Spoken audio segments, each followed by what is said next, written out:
Senator and Marcel, Senator Klobuchar, greetings, Democrats. Much to praise in too little time. So I want to focus on the man of conscience and courage, the coach, the man and wife of compassion. I honor him and his partner in everything, Marcel. Surely it took courage to hire this young arts administrator. Did I have a lot to learn?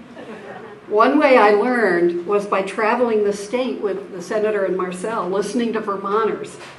At one town meeting, a man criticized all that government spending. Then he asked, when is my Social Security check going to increase? Also heard at a town meeting, I don't always agree with him, but I always know where he stands. I might have realized then how he'd keep winning elections. So many acts of conscience. In 1991, he voted no on the authorization for military force in Iraq. We landed in Kuwait a few days after Desert Storm. We called it the descent into hell. The oil fields burned and the wells spewed fire. Again, in 2002, Senator Leahy was one of 23 to vote against the resolution based on false claims of WMD for the second Iraq War. Think of the consequences.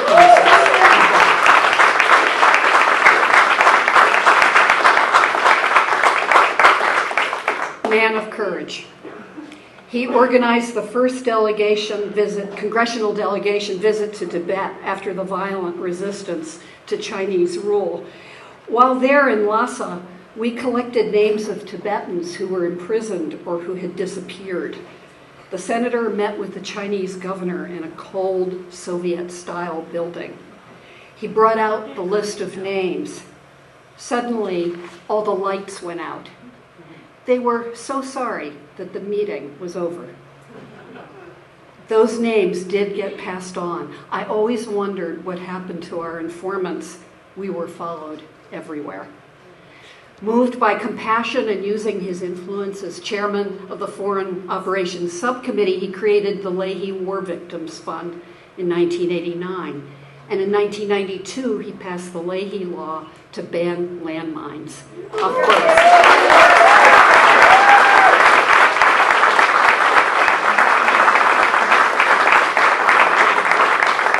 Most recently, on January 6, Senator Leahy exhorted his colleagues to return to the Senate chamber to witness the certification of the election of Joe Biden.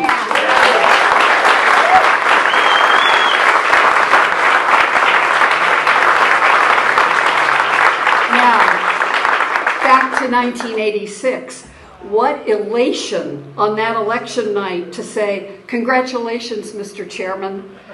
Back in the majority, how satisfying it was to exit Jesse Helms' staff and hire principled experts who worked for Chairman Leahy on the health of U.S. farms, nutrition programs, and notably the passage of the organic farming standards.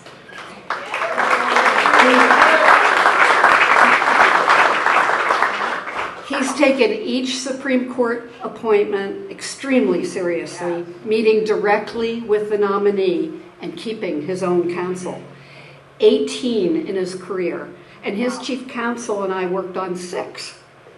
We'd stay in late before the vote, drafting 2 speeches, one in favor, one against, fortified by M&Ms and bourbon. I can't stand either to this day. I'm always careful using the term we when speaking of the senator's accomplishments. We staff members knew his pointed remark that a senator is but a constitutional impediment to the staff. And oh, the humor. That's what kept us going in tense times.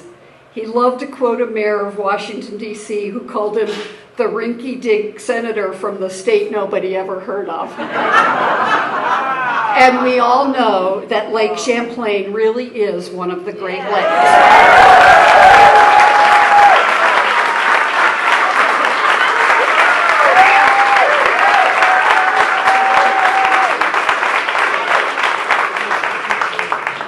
Vermont is what it is today due to Senator Leahy's constant attention and funding, or may I say earmarks. Think of conserved land, cleaner waters, the preservation of our historic downtowns, arts funding of life-saving equipment for the National Guard, and much more. Then there's the senator, the boss, the coach.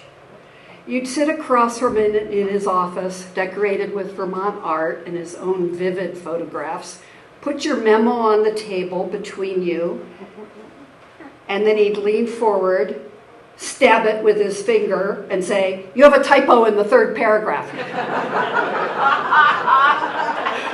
The printer's son can read upside down and backwards. Late nights in the Senate, Marcelle would bring in warm casseroles for the hungry staff. She was always there for the important votes and on the fact-finding trips. So many of us have experienced their kindness. Marcelle, I think of those, including our family, who are comforted by your compassion for those others with cancer. Some 450 staff members have worked for him over the years. He was loyal to us, and we are loyal to him. In politics, we're known as the Leahy juggernaut, but we call ourselves the Leahy family. These 48 years demanded Patrick's, with Marcelle's, dedication and sacrifice. We Vermonters are profoundly grateful and proud to call you friend, mentor, senator.